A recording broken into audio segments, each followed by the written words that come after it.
ئەزان سڵاو خۆشحاڵین لە بەرنمەیەکتری ڕاڤا بە دیدارتان شا دەبین. تەوەری بەرنمەی ڕاڤا گفت و کۆکردنە بێ لەبارەی گۆڕانکاری لە پرۆژە یاسای بودجێ عێراق، گۆڕانکاریکردن لە پرۆژە بودجێ عێراق لە بەرژەوەندی کێدایە. ئەم تەوەرە گفتوگۆکەین بە میوانداری زۆر بەڕێز کاک سامان بابەعەلی، چاودێری سیاسی. کاک سامان خۆشحاڵین و بەخێربێت. زۆر سپاس مامۆستا سەربەز، سپاس بۆم دیدار. کاک سامان، ئەوەی کە لە ماوەکانی ڕابردوو بەری کەوتین بە تایبەتی دوای کێشمان کێشمێکی زۆر لە پێچێنانی حکوومەتی عێراقی، کۆمەڵێک پێکهاتەی عێراق لە کورد و سوننە و شیعە و لە هێز و لایەنە سیاسیەکان ئیدارەیەکیان دروست کردی، هاوپەیمانێتێکیان دروست کرد بە ناوی هاوپەیمانێتی ئیداری دەوڵەت و ڕێکەوتنێ کرا لەسەرەوەی کە چۆن بە جۆرێکی تر بە نەخشە و بە پلانێکی تر عێراق ئیدارە بدرێ. ئەو ڕێکەوتنی لەوێ کراوە کە هێز و لایەنە براوەکانی عێراق ئەنجامیان داوە. لەو ڕێکەوتنامەیە بە ڕوونی ئاماژە بە مافەکانی خەڵکی کوردستان و پاراستنی ماف و ئیستحقاقی هەموو پێکهاتەکانی عێراق بۆ لە ناویشیان خەڵکی کوردستان کراوە. بەڵام ئەوەی کە لە ماوەکانی ڕابردوو بە تایبەتی لە پرۆژە بودجەی عێراقا کە گۆڕانکاری ڕیشەی کراوە و بەجۆر لە جۆرەکان گۆڕانکاریەکان دژی بنەماکانی فیدراڵێتن لە عێراقا، خوێندنەوەی تۆ چیە بۆی کە ئیداری دەوڵەت ڕێکەوتنێکی کردووە و لایەنی کوردی خەڵکی کوردستان بە ئەنجامدانی ڕێکەوتنەکە ملزەمن، بەڵام ئەوەی کەی بینین یان ئەوەی خوێنینەوە لە چەند ڕۆژی ڕابردوو نەزعەیەکی شۆڤێنیانە هەیە بۆ جێبەجێ نەکردنی ڕێکەوتنەکان. بەڵێ، لە ڕاستیە هەروەک لای هەموو لایەک ڕوونە مەوزوعی پێگەنانی حکوومەتی ئێستای عێراق لە دوای هەڵبژاردنەکانی دەیدەی ساڵی 2021 بە کۆمەڵێک ئاستەنگ و کێشەی زۆرە ڕۆشتین بەڕاستی. ململانی و سیراعێکی زۆری تایفی و مەزهبی و نەتەوەی لەسەر ئاستی عێراق بینیمان کە لە ڕابردوو بەڕاستی خۆپیشاندانێکی زۆر قوربانی زۆری دەکەوتەوە بە تایبەتی لەلایەن ڕەوتی سەدر و حیزب و لایەنە سیاسی شیعەکان. لە دوای زیاتر لە ساڵێک لە 27 دەی ساڵی 2022 بێکومان بەپێی ئەو ڕێکەوتنەی کە لە نێوان هاوپەیمانی بەڕێوەبردننی دەوڵەت کە لە 5 لایەنی سەرەکی پێکاتە بوون، بێگومان هاوپەیمانی چوارچێوەی هەماهەنگی و سەروەری عەزم و پارتی و یەکێتی و بابلیۆن بە پشتبەستن ڕێکەوتنێکەرە کە ئەم حکوومەتە پێک بهێنرێەوە بە شێوەیەکی سەرەکی پشت بە بنەماکانی دەستور ببەسترێ. بەڕاستی لە دوای دەرچوونی بڕیاری دادگای پاریس لە 25 سێ بینیمان لە 4 2022 ڕێزدار کاک مسرور بارزانی و بەڕێز محەممەد شیع سودانی گەیشتنە ئیتفاقیەک واژوو کرا کە بە لێک تێگەیشتن بە زمانی حیوار لەسەر بنەمای دەستور کێشەکانی هەردوو لە نێوان حکوومەتی هەرێم و فیدراڵ چارەسەر بکرێت و لەوێدا بەڕاستی هەموو خەڵکی عێراق بەگشتی و خەڵکی کوردستان پێی دڵخۆش بوون بەو پێی کە ئێمە چوینە قۆناغێکی نوێی ڕێکەوتن لەگەڵ حکوومەتی عێراقیە. بەڵام بەداخەوە وەکو بینیمە ڕۆژی 25 لیژنەی دارایی پەرلەمان بەداخەوە دوور لە هەموو بنەماکانی لێک تێگەیشتن لە ڕوانگەی بیرکردنەوەیەکی تەسکی بەڕاستی عوسوری و شۆڤینی کە لە ڕابردووە لە 1920 تا ئەم لەحزەیە عێراقی داغان کردووەوە نەیتوانیوە کە گەلانی عێراق دڵخۆش بکە. بەداخەوە کۆی بگەڕێنەوە خاڵی سفر کۆمەڵێک بڕیاریان داوە کە زۆر دوورە لە بنەماکانی دەستور و دژی بەرژەوەندەکانی خەڵکی کوردستانەوە. ئەوشی کە زیاتر جێگەی نیگەرانیەوەیە کە بەداخەوە لەناو لیژنەی دارایی پەرلەمانی عێراق کە ئەوترێ ئەبێ ڕێژەی ئەندامەکانی 23 بنەوە بە شێوەیەکی نایاسایی ئەندامێکی بۆ زیاد کراوە. چەند ئەندامێکی کورد بەداخەوە کە لەو لیژنەیە دژی بەرژەوەندەکانی خەڵکی کوردستان بڕیاریان داوە. بەڕاستی ئەمەش مای خۆشحاڵی گەلانی عێراق نییە و مای خۆشحاڵی گەلی کوردستان نییە، بەو پێی کە جارێکی تر ئێمە لە کێشە و ململانی و سیراعەکان ئەگەینەوە خاڵی سفر و بە هیچ شێوەیەک بەڕاستی لەلایەن هەرێمی کوردستان جێگەی دڵخۆشی نییە، چونکە ئەو گۆڕانکاریانی کە لە ناو پرۆژە یاسایی بودجە کە بۆ 3 ساڵی ئایندە 2023 و 2024 و 2025 داڕێژراوە مای خۆشحاڵی خەڵکی کوردستان بوو کە لانی کەمی ماف و داخوازەکانی خەڵکی کوردستان لە مەسەلەی قوت و بودجە و ژیان و گوزەرانی خەڵک ڕنگدانەوەی تیابێ. بەڵام ئێستا بە پێی ئەو گۆڕانکاریانی کە ئەوترێ لە پرۆژە یاسا ئامادەکراوەکەی لیژنەی دارایی پەرلەمانی عێراق کە بڕیاری لەسەردراوە لە مادەی 14 بەڕاستی دەستکاریەکی زۆریان کردووە. ئەمەش دوورە لە بنەماکانی ئەو ڕێکەوتنی کە پێشتر لەلایەن هەردوو بەڕێزان سەرۆکوەزیرانی هەرێمی کوردستان و عێراق کراوە و لەلایەن ڕێکەوتنی هاوپەیمانی بەڕێوەبەرایەتی دەوڵەتیش کە پێشتر ئیتفاقی لەسەر کراوە بەڕاستی. دژی بنەماکانی دەستورە بەو پێی کە لە مادەی 115 دەستور هاتووە هەر کێشەیەک لە نێوان حکوومەتی هەرێم و حکوومەتی فیدراڵیە هەبێ بەڕاستی حەق دوجار حەق بەو مافو یاسایانە ئەدرێ ئەو یاسا بڕیار لێدراوانی کە لایەن هەرێمی کوردستانەوە دەرچووە. بەڵام ئێستا مەسەلەن گۆڕانکاری بەپێی پرۆژە نوێیەکەی کە گۆڕانکاری تیاکراوە بەڕاستی هەرێمی کوردستانیان لە قاڵب داوە، هیچ اعتیبارێکی سیاسی یاسایی دەستوریان بۆ نەهێشتوتەوە. مانای نییە مەسەلەن تۆ سەرۆک وەزیرانی هەرێمی کوردستان پێشتر کە لەگەڵ حکوومەتی عێراقی ڕێکەوتن کراوە سندوقێک دابدرێ ئەم سندوقە کە سەرۆکی هەرێمی کوردستان مافیەوەی هەیە کە مامەڵە بە داهاتەکانی وکە، بەڵام ئێستا ئەبێ سەرۆکی حکوومەتی هەرێمی کوردستان ببەخشە ئەبێ بەڕاستی پرس بە وەزیری دارایی عێراق بکە موافقەتی وەزیری دارایی بتوانێت خەرج بکە. بەڵێ یان لەلایەکی ترەوە مەسەلەن بەڕاستی ئەگەر وایە ئێمە بۆچی بڕاپەڕینمان کرد، بۆچی شۆڕشمان کرد، بۆی بە قۆناق ئێمە بە پێویست و داخوازیەکان لەگەڵ هەلومەرجی سیاسیە بەڕاستی ئێمە کە ریفراندۆمان کرد بۆی پیشانی هەموو دنیای بین کە داخوازی خەڵکی کوردستان بۆ سەربەخۆییە. ئێستا کە ئێمە لە چوارچێوەی سیستەمی فیدراڵیان وە دەستور لە ساڵی 2005 کە زیاتر لە 180 گەلانی عێراق دەیان پێداوە، یعنی ئێمە شەرعیەتی دەستوری و یاسایی خۆمان هەیە، ناکرێن بەڕاستی تۆ حکوومەتی عێراقی لە خاڵک لەو خاڵانە لە لیژنەی داراییەوەیان ئیزافە کردووە کە هەر کاتێک ناکۆکی و ململانێ هەبێت لەناو شارەکانی هەرێمی کوردستان حکوومەتی مەرکەز دەتوانێت ڕاستەوخۆ مامەڵە لەگەڵ پارێزگاکانە بکە. ڕاستی ئەمە لێدانە لە پێگەی هەرێمی کوردستان. لەبەرەوە بە حقیقت ئەمە نە لە بەرژەوەندی گەلانی عێراق نە لە بەرژەوەندی سەقامگیری سیاسی و ئەمن و ئاسایش و اقتصاد و ئابووریە، مەسەلەی بودجە پرۆژەیەکە بۆ مەسەلەی لایەنی ئابووری بژانەوە گەشانەوە بەڕاستی نابێ بکرێ بە پرۆژەیەکی سیاسی و تصفیح حساباتی سیاسی تیا بکرێت. مۆسە سامان ئەوەی کە لە 20 ساڵی ڕابردووە لە عێراقی بینین لە دوای پرۆسی بەناو ئازادی عێراقەوە، ینی بەردەوام گەمەیەکی سیاسی هەیە لە ناوخۆی عێراق لە ڕێگەی کۆمەڵە کارکتەرێکی شۆڤێنیەوە کە هیچ لە مەساڵحی عێراقەکان نییە. ینی ئەو بۆ منە ئەو نەزع شۆڤێنیەکە ئێستا لەم پرۆژەی بودجەی ئامادەکراوی عێراقی بینین ئەگەر بۆ منە وردی خوێنیتەوە هەستەکەی ئەو هەموو ڕێگری کە بۆ هەرێمی کوردستان دروستکراوە کە ڕێگریە بۆی کە هەرێمی کوردستانی ئاوادان هەبێ، ڕێگریە لە سەقامگیری هەرێمی کوردستان، ڕێگریە لەوەی کە هەرێمی کوردستان تایە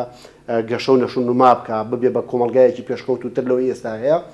و بەڕاستی زۆر جار ئەمە لە ناو دنیای سونەشە هەر پیاداکرێ، یعنی ئێمە زۆر جار ئاگداریەوەین کە لە ناو شارە سونیەکانە لە ناوچە سونیەکانە ئاودانێکی ئەوتۆ نابینی، سەقامگیری نابینی، زۆر جار شەڕی گەورەی لە هاتنی چەشنی دەوڵەتی تیرۆریستی داعشە بینین. یعنی ئەم بەلا ڕێدابردنەی پرۆسی سیاسی لە عێراق زۆر جار لە بەرژەوەندی هێزێکی هەرێمی دەوڵەتێکی هەرێمیەکەوێتەوە لە کاتێکا بەناوی پاراستنی سیادەی عێراق و گەشەی عێراق و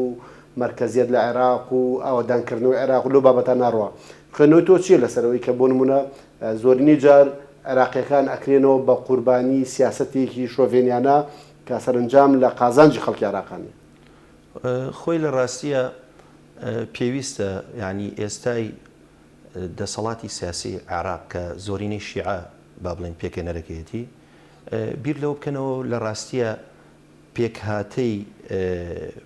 هەر بۆ خۆی حکوومەتی عێراقی کە دروست بووە لە ڕاستیە سەرەتا کە دروست بووە مەسەلەن سونەکانیان هێناوە دۆخی عێراق لاسەنگ بووە، ینی ئەو ململانی و سیراع و کێشەی هەبوو تا ساڵی 2003 و ڕوخانی ڕژێمی پێشووی عێراق ئەبینین کە تەوازنی تیانە بووە، هاوسەنگی تیانە بووە، ینی گەلانی عێراق بۆی ڕاپەڕینیان کردو، بۆی ڕژێمی سەدامیان ڕوخاندووە، بۆی جۆرێک بەڕاستی ئەگەر بمانەوێ عێراق وەکو عێراقێک کە خاوەنی سەروەری و سیادە بێ کە بتوانێ سەروەری وڵاتەکەی خۆی پارێزی و مافی با بڵێن دوونەتەوەی سەرەکی کە کورد و عەرەبن و نەتەوەکانی تری ناو عێراقیش بەڕاستی، یعنی ئەگەر قەرار بێ مەسەلەن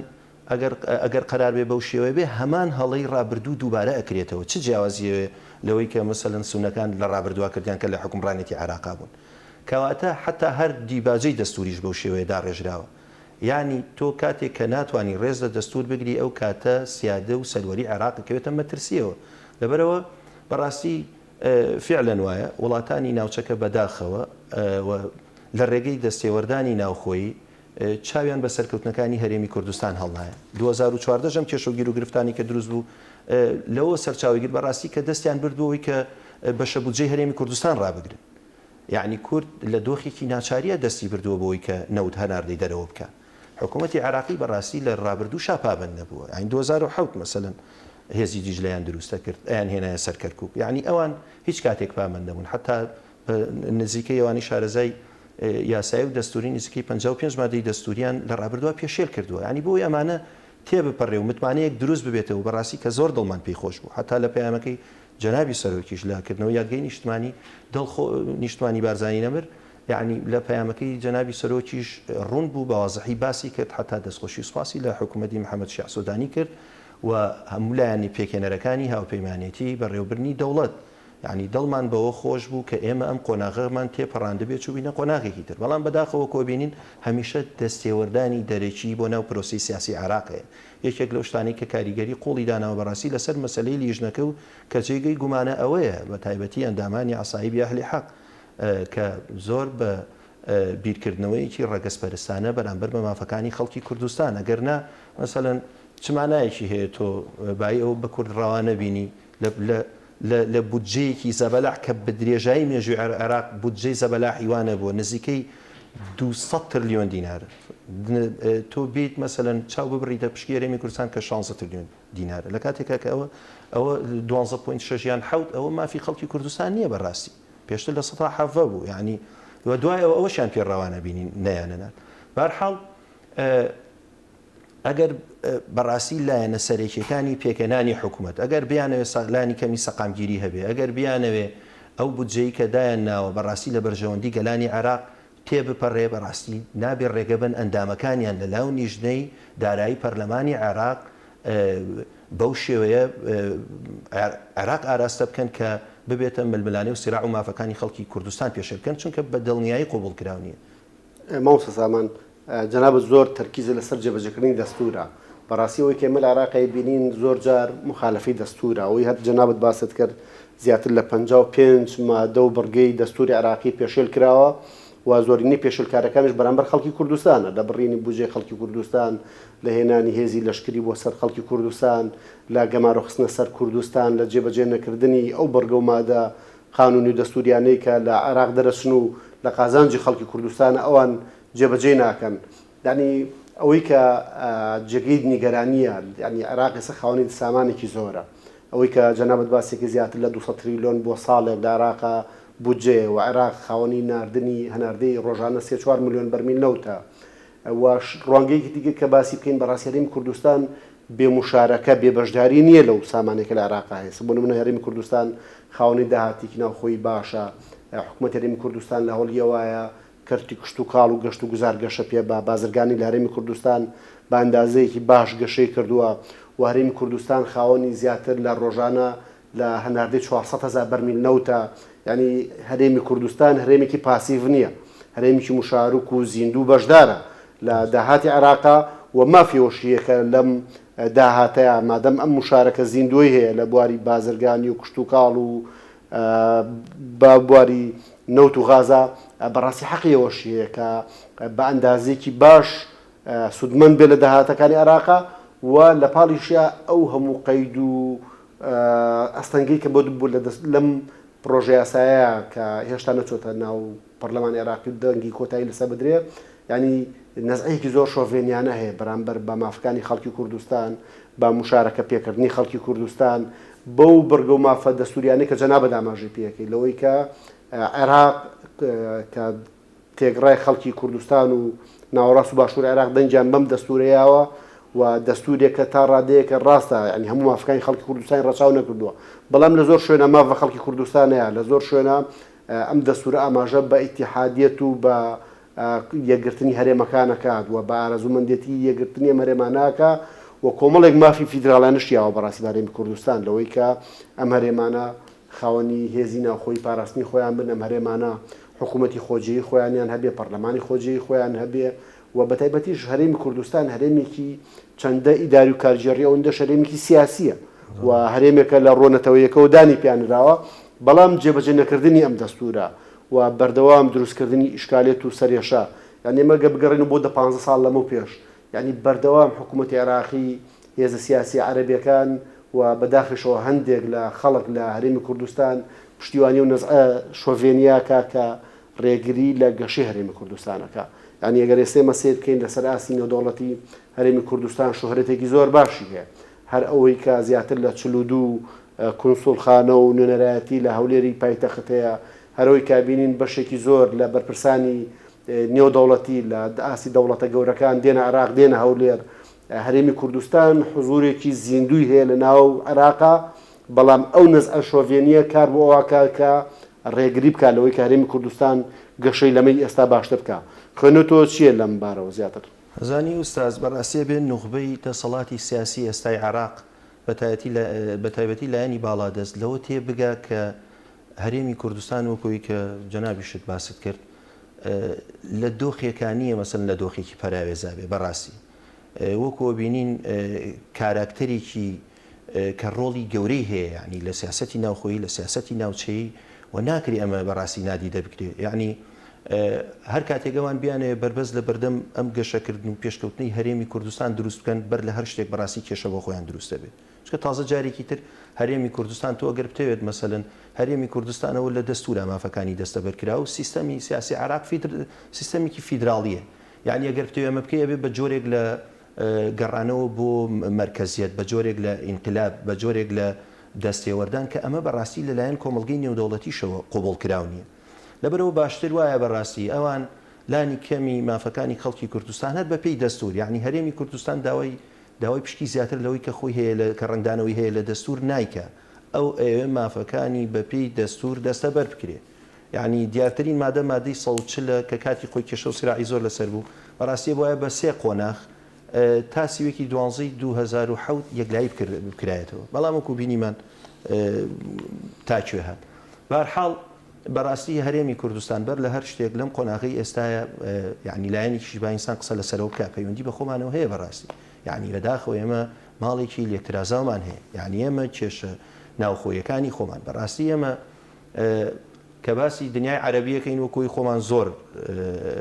جۆرێک باسییانەکەین وەکو ئەوان کە بێئاگا من لە مەسلەی دنیای سیاست و بەڕێوەبردنوانە بەڵام یعنی ئەوەی کە لە 25 ڕوویدا لە لیژنەی دارایی پەرلەمان بەڕاستی هیچ پاساوێکی نییە یعنی لە پێش خەڵکی کوردستانەوە ئەو لایەنانە زیانیان پێکا کە دەنگیان بە پرۆژەکەداوە یعنی ئەمە خەتەرێکی گەورەیە مەسەلەن تۆ ڕێگابەی حکوومەتی عێراقی جارێ مادەیەکیان هێناوە بۆ چاوەشەکردنی بڕگەیەکیان هێناوە لەو مادەی 14 بە ناوی پاشەکەوتی موچەوە بۆ چاوەشەکردنی ڕایگشتی ڕاستی دیاری نەکراوە بڵێ لە کام پشک لە کامە داهات مەسەلەن دیاری نەکراوە کە ئەمە چۆن ئەدرێتەوە هاتوون هەر بوو ئەو بڕیپارەی کە دایانناوە بە کۆمەڵێ با بڵێن ڕێوشێنی توندی یاسایی یەکێ لەوانەوەیە مەسەلەن ئەڵێ هەرێمی کوردستان بەڕاستی نابێت تر وەبەرهێنان کە لە حەق لە نەوتەکانی کەرکووک و مووسڵ ئەوە دیارەکە شوێ مەسەلەن خۆرمەڵە و شێخان و عینزالە و ئەم شوێنانە بەڕاستی کە هەرێمی کوردستان لە ئێستاە زیاتر لە 200,000 بەرمیل نەوت بەرهەمەهێنێ لە کاتێکە حکوومەتی هەرێمی کوردستان ناچارەکات جگە لەوە 400,000 بەرمیل نەوت بنێرێ و ئەگەر نەینێرێ پێشتر لە پرۆژەکەی باسیەوە ناکە باسی مانگێکەکە کە درێ بە دادگای فیدراڵی و چارەسەری بۆ بدرێتەوە یەکسەر جۆرێکتر تعاملی لەگەڵاکە یعنی بەڕاستی ئەمە دۆخێکە ئەگەر تێبپەڕێ کە من تەسەور ناکەم بەڕاستی هەرێمی کوردستان بە هیچ شێوێت بچێتە ژێرباریەوە چونکە ئەگەر نەچێتە دەنگدانەوە هەر وەکو پرۆژە ئەمێنێتەوە بەڕاستی بەڵام ئەگەر ئەوە لە حاڵەتێکە ئەگەر ئەوە ببێ بەمانای بەڕاستی تۆ لە ئایندەیەکی نزیکە شتێکت نامێنێ بە قەوارەی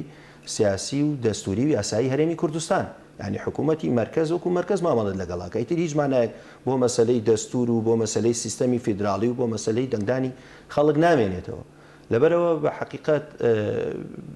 پێویستە هەرچەند بەڕاستی لە دوای بەیاننامەکەی جەنابی سەرۆکی هەرێم و سەرۆکی حکوومەتی هەرێمی کوردستان ئەوە بوو بینیمان کە کۆبوونەوەی پەرلەمانی عێراق کە بڕیار و پرۆژە یاسای بودجێ بکرێتە دەنگدانەوە ڕۆژی شەمە واتە دوێنێ دواخرا ئەوە مای خۆشحاڵیە کە بێ هاوپەیمانی بەڕێوەبردننی دەوڵەت کۆ ببێتەوە و پێداچوونەوەی جدی بکە بەڕاستی ڕێگەنەیە و ئەو هەڵانەی کە کراون و دەستکاری پرۆژە یاسایی بودجەکراوە کە پێشتر ڕێکوتنی لەگەڵ کراوە هەموو ئەوانە ئەبێ بخرێتەوە دۆخی خۆی و بەرژەوەندی خەڵکی کوردستان بە پێی دەستور پارێزراوە بێت. ئەمە سامان ئەوەی کە لە گفتوگۆ لەگەڵ جەنابشت تێگەیشتم ینی بەڕاستی هەرێمی کوردستان داوای زیاتر لەوەی نەکردووە کە مافێتی و ئەو شتانی کە داوای کردووە ینی بەرەنجامی دوو شتە یەکەم یاسای فیدراالی لە عێراق کە دەستور ئەم یاسای ڕێخستووە و مافی هەرێمی کوردستان ناوە کۆمەڵی حقوقی هەبێ لە چوارچێوەی دەوڵەتی عێراقا و لە پاڵیا ڕێکەوتنێک کە لە نێوان هێز و لایەنە سیاسی کوردیەکان لەگەڵ هێز و لایەنە سیاسیەکانی دیکەی عێراق لە پێکهێنانی حکوومەتە هاوبەشێتیان کردووە و وەرەقەیەکی هاوبەشیان هەیە پێشوەختە بۆ پێکهێنانی حکوومەت دابەشکردنی پۆستەکان چۆنەتی ئیدارەدانی دەوڵەت لە عێراقا هەر ناوی هاوپەیمانەتەکەش بخۆی ناوی هاوپەیمانی ئیدارەدانی بەڕێوەبردننی دەوڵەتە یعنی لە دەرەوەی یاسا لە دەرەوەی دەستور لە دەرەوەی ڕێکوتنەکان هەرێمی کوردستان داوای شتێکی تری نەکردووە و بەردەوامیش لایەنی کوردی و حکوومەت هەرێمی کوردستان ئیسرار لە جێبەجێکردنی دەستور قانون ڕێکوتنەکانەکە ینی مە بخۆی جێگەی نیگەرانی نییە لە عێراقا کە دەستورێکدانی کە ڕەنگە تا ڕادەیەک دەستورێکی باش بێ جێبەجێ ناکرێ ڕێکوتنەکەی لەگەڵیانە ڕێکوتنەکان جێبەجێ ناکەن ئەچیتە ناو دنیای کاری قانون و پەرلەمانیەوە پێشوەختە لەسەر کۆمەڵێک خاڵ و بڕگە لەسەر کۆمەڵێک بنەما ڕێکەوی بەڵام لە کاتێکە کە چیتە بەردەم مەدخەلی دەنگدانی پەرلەمانەوە گۆڕانکاری لە یاساکە و لە بڕگە و بنەماکان یەکرێ و بە جۆرێک ئاراستاکرێت کە تایە هەرێمی کوردستان لە ڕووی داراییەوە گەشە نەکات و خەڵکەکەی بە مافەکانی شاد نەبێ و موچە خۆرەکانی نەتوان لە کاتی خۆی وەکو پێویست موچە وەربگرن و لە پاڵیشیا بۆ چاوەشەکردنی ڕای گشتی مادێک داخڵەکەن بە ناوی پێدانەوەی پاشەکەوتی موچە لە وەختێکە ئەو موچەیە کە پاشەکەوت خراوە بەڕاستی لە دەرەنجامی بڕینی بەشەبوجێ هەرێمی کوردستانەوە کراوە و ئەوەی کە مولزەمە بەیانەوەی ئەو پاشەکەوتە حکوومەتی عێراقی و دەوڵەتی فیدراڵە نەک هەرێمی کوردستان ئەنی خۆنەوەی تۆچێ بۆ چاوەشەکردنی ڕای گشتی لە تێگەیاندن لە یاساکە. مامۆستا سەربەست ئەگەر با بڵین لە حاڵەتێکە شتێکی ئاواژ ڕووبە یعنی ئەگەر سیر بکەین بەڕاستی ئەو کاتە مەسەلەن پارێزگای سلێمانی ئەکەوێتە کێشەیەکی دارایی و بەڕاستی ئابووری قوڵەوە بەو پێی کە مەسەلەن ئێستا ئەگەر پارێزگای سلێمانی بنەوەرە بگرین زیاتر لە 380 ملیار دیناری پێویستە بۆ مەسەلەی موچە بە پێی ئەوەی کە لە مادەی 14 پرۆژە یاساکە هاتووە تاوان هەرێمی کوردستانیش بەڕاستی بێ پشکی هەبێ پشکی گەورەی هەبێ کە ئەو پێشتر 7 ساڵیش دیاریکرا بۆ ئێستا کراوە بە 5 ساڵ لە دانەوەی قەرزەکانی بانکە بازرگانیەکان لێرەوە بەڕاستی پشکی سلێمانیەوەی کە شارەزایانی مەسەلەن ئابووریش قسەی لەسەرەکەن ئەو کاتە سلێمانی بەداهاتی ناوخۆی و بەو پشکەشی کە بەریەکەوێت لە 143ەکەی کە دێتە ئێرە نزیکەی 300 ملیار دینارەکە یعنی ئەو کاتە دیسان قەیرانێکی قوڵی ئابووری ڕوو لەم ناوچەیەکە کە ئەبێ بەڕاستی باجەکەی دوجار خەڵکی موچەخۆر بیدەن کە ئەمە شتێکی خراپە یعنی نابێ بە هیچ شێوەیەک ڕێگا بدرێ بە ناویەوەی کە مەسەلەن یعنی بەڕاستیەکەی نابێت لە ڕوانگەیەکی سیاسی وەکو پرۆژەیەکی سیاسی وەکوەوەی کە تۆ شارێک لە شارەکانی کوردستان بەڕاستی بە مڵکی لایەنێکی سیاسی بزانی ئەمە بابەتێکە پەیوەستە بە مەسەلەیەکی مێژووی سیاسی کە بەرهەمی چەندین ساڵی خەباتی نەتەوەکەمانە لەبەرەوە بەڕاستی هیچ لایەنێکی سیاسی نابێ بیر لەوە بکاتەوە کە وەکو یەکێکی جیاواز سەیری هەرێمی کوردستان کە ئەبێ هەمومان کۆک بین لەسەرەوە بە حقیقت یعنی ئێستا هەر مەسەلەن پارتی نییە خۆ لە لیژ نەکاتۆتە دەروێ گرتووی ئیسلامی تایە سونەکانی تیان ئەوانی ژەزان لەبەرەوەی ئەوانی ژمارانگازن بەڕاستی ێزان چیان بێ یعنی حتا ئەوان و لایەنی تریش هاتوونەتە سەرقە دوێنێت حتا تورکمانەکانی هەرێمی کوردستان و لایەنی سیاسی نەوەی بەیانیان دەرکردووە بەڕاستی یاوە لایەن خەڵکی تریش کە پێشتر تێبینی هەبووە لەسەر هەرێمی کوردستانی ناوخۆی خۆمان ئێستا ئەزانێ مەترسیەکی گەورەیە قسەی جدی لەسەرەکەن یعنی پیان وایە مە خەتەرێکی گەورەیەوە نابێ ڕێگای پێ بدرێ چونکە قەرار نییە بەڕاستی حکوومەتی فیدراڵ ئەگەر شتێکی وا هەبێت لە ئایندایان حکوومەتی مەرکەز مامەڵە لەگەڵ حیزبێکی سیاسی بکە ئەو بەڕاستی کاتێک کەوێ ململانی و سیراع لەگەڵ تۆ بکە لە ڕوانگە شۆڤینێکی خۆیەوەیکە وەکو نەتەوە سەیری تۆوەکە وەکو نەوتەوە دوجاری کە سیرتەگا و خۆی بە نەتەوەی سەردەستە بینێ و تۆ بە نەتەوەی ژێردەستە بینێ قبوڵی ناکە مەسەلەن ئەو زۆر باش دەزانێ بۆیە منەزع شۆڤێنی هەمیشە لە پشتی ئەو بیرکردنەوە وەستاوە ئەگەر سبەینێ بودجەی 3 ساڵی عراق بەڕاستی جێبەجێ بکری هەرێمی کوردستان مەسەلەی موچە و مەسلەی بژانەوەی ئابووری و اقتصاد و شتانەی نامێنێت چون هەر بۆ خۆی هەرێمی کوردستان ئەمن و استقرار و ئاسایشی تایە بژانەوەی تایە ئێمە زۆر گۆڕانکاریی گەورەمان بین و دوای 2023 لە هەرێمی کوردستان جیاواز لە ناوچەکانی تری عراق لەبەرەوە چاویان بەڕاستی بەم سەرکەوتنانەی هەرێمی کوردستان هەڵنایە هەر بۆیە بەردەوام کێشە و ئاریشەی بۆ دروستەکەن وایانەوێ هەرێمی کوردستان بەڕاستی لە قاڵب بدەن بیگەڕێنەوەوانێ دۆخی تاگڕەوانەی مرکزیەت و وحدانیەتی حکوومەتی عراقی کاک سامان ئەوەی کە لە دەرەنجامی ئەو قسە و باسێکە هەیە و لەو فەزاگشتی کە خوێنینەوە ئەم جۆرە هەوڵانە هەوڵێکن بۆ شکاندنی ئیرادەی خەڵکی کوردستان و ئەوەی جێگی نیگەرانیە کە هەندێک جار لێرە و لەوێ هەندێک خەڵک کە هەندێک جار بەناوی ئەندامی پەرلەمانەوە خەڵکی سیاسیەوە ئەندامی سەرکردایەتی ئەم حیزبی ئەو حیزب بەڕاستی مشارکە بن لەو تێکشکاندنی ئیرادەیە پێم خۆشە لەو کۆتایی بەرنمەیە قسەی تۆ بۆ ڕایگشتی لە بابەتی ئەوەی کە خەڵکانێک لە ناوخۆوە بە جۆر لە جۆرەکان بوونەتە هۆی دەرز و کەلێن لە نێوماڵی کوردیە و پەرتەوازەی جۆرێکەوەی کە جەنابەت باست کرد جۆرێک لە لێکترازانی لە نێوماڵی کووردا دروست کردووە کە بەڕاستی ئەمە لە کۆتاییە بە زەرەری خەڵکی کوردستان دەشکێتەوە و لە کۆتاییە بێ بە زیانێکی گەورە لەسەر ئەزمموی حکومڕانی لە باشووری کوردستان ئەنی خوێندنەوەی تۆ یان قسەی تۆ بۆ ڕایگشتی چێ لەم بارەوە بە کورتی سواس دەکەم. بەڕاستی ئەبێ ئێمە وەکو کورد هەمیشە کە هاتە سەر مەسلەی نیشتمانی و نەتەوەی هەمومان کۆبین لەسەر خاڵێکەوەیە کە پەیوەستە بە هەژمونە گشتەکانی خەڵکی کوردستانەوە یعنی سراعی سیاسی ناوخۆمان ململانی سیاسی ناوخۆمان لەسەر مەسلەی هەڵبژاردن و لێکەوتەکانی بەڕاستی نەگوازینەوە بۆ مەوزوعێکی استراتیژی قوڵ کە پەیوەستە بە ژیان و گوزەرانی خەڵکی کوردستانەوە چونکە دوجار هەمومان باجەکێدین ئێمە هەمومان لە کەشتیەکان بەڕاستی پێویستە ئەم کەشتیە بە ئارامی بگاتە کەناری ئارام لەبەرەوە دوجار هەمومان زیانەکەین کەس لەم ململانی و سیراع ناوخۆیە کە لەسەر حسابی بەرژەند جەوەندیە نەتۆی نیشتمانیەکانە قازانج ناکە هەمومان پێکەوە زەرەرەکەین لەبەرەوە باشتر وایە بەڕاستی ئێمە کێشە و ململانی و سیراع ناوخۆیەکان هەڵبگرین بۆ خۆمان و لەسەر مەسەلە نیشتمانی نەتۆیەکان بە تایبەتی تا ئەو کاتێک کە مافەکانی خەڵکی کوردستان ئەچەسبێ هەمومان یەکدەنگ بین یعنی ناکرێ مەسەلەن تۆ لە مەسلەیە کە پەیوەستە بە قوت و بە ژیانی خەڵکەوە بەڕاستی مجافەی سیاسی بکەیت تەنها لەبەر خاتریەوەی کە پێ دوابێ زیان بەلایەنێکی سیاسیەگەین یعنی بەلاتەوە گرنگ نەبێ ئەگەر قەزیە گەورەکە ئەگەر قەزیە گەورەکە زیانی گەورەی پێبگا تەنها لەبەرەوەی کە لایەنێکی سیاسی زیانی پێبگا ئەمە بیرکردنەوەیکی خراپە بەڕاستی و هیوادارم لەسەر ئاستی ناوخۆش ڕایەکی گشتی دروست بێ بەڕاستی تر لەو لایەنە سیاسیانە قبول نەکەن کە یاری بە چارە نووسیانەوە بکەن بەڵکو خەڵکی کوردستان ناکرێ بەڕاستی بێ بە قوربانی گەمەی سیاسی ئەبێ خەڵکی کوردستان لەوە هۆشیارتر بێ ڕایەکی گشتی دروست بێت لە هیچ لایەنێکی سیاسی قبول نەکە بەڕاستی کە یاری بە چارەنووس و بە ماف و بە ئیمتیازەتەکانی خەڵکی کوردستان کە کاک سامان بابا علی چاودێری سیاسی سوپاس بۆ ئامادەبوونت لە بەرنامەی ڕاڤە